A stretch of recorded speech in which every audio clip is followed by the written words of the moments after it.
Assalamualaikum warahmatullahi wabarakatuh. Kepala Kantor Kementerian Agama Kabupaten Aceh Timur Bapak Haji Salamina SAGMA membuka secara resmi acara sosialisasi dan evaluasi updating data emis tahun 2022 di Aula Kemenak Kabupaten Aceh Timur, Senin 12 Desember 2022. Kegiatan tersebut dihadiri sebanyak 60 pengelola data atau operator yang berasal dari Pondok Pesantren se-Aceh Timur. Dalam sambutan dan arahannya, Haji Salamina menyampaikan pentingnya updating data lembaga di emis online. Menurut Haji Salamina, selain penting, bantuan yang akan disalurkan oleh Dirjen Pusat juga mengacu pada data emis. Seterusnya, Haji Salamina menyebutkan masa berlaku perpanjang izin operasional pondok pesantren tahun lalu hanya berlaku selama 5 tahun sekali.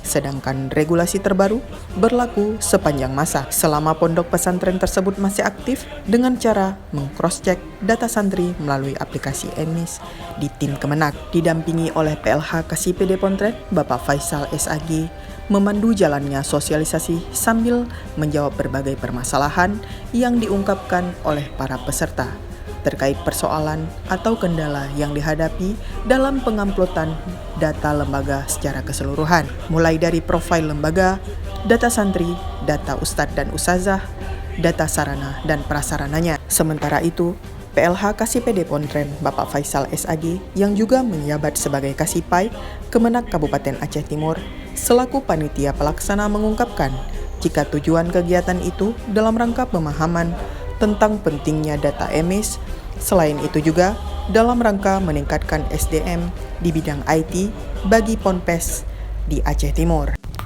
Faisal menyebutkan dari 127 Ponpes di Aceh Timur yang terdaftar di kantor Kementerian Agama Kabupaten Aceh Timur sebanyak 63,0%.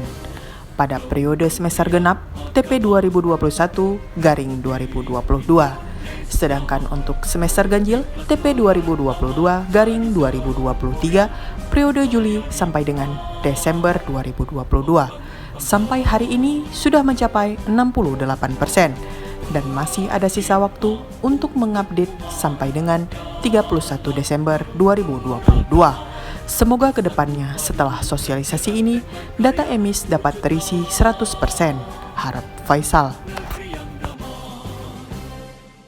Walaupun kegiatan berlangsung singkat, namun diharapkan para peserta sudah memahami pentingnya untuk senantiasa mengupdate data lembaga masing-masing, tukas Faisal. Hadir dalam kesempatan tersebut Kadis Pendidikan Dayah Kabupaten Aceh Timur, anggota Komisi 1 DPRK Kabupaten Aceh Timur yang juga sebagai pimpinan Dayah Darul Muta'alimin Perlak Timur. Dari Kabupaten Aceh Timur, Dara Syahrafuna SPD dan Irfan SOSI, Humas Kantor Kementerian Agama Kabupaten Aceh Timur, melaporkan.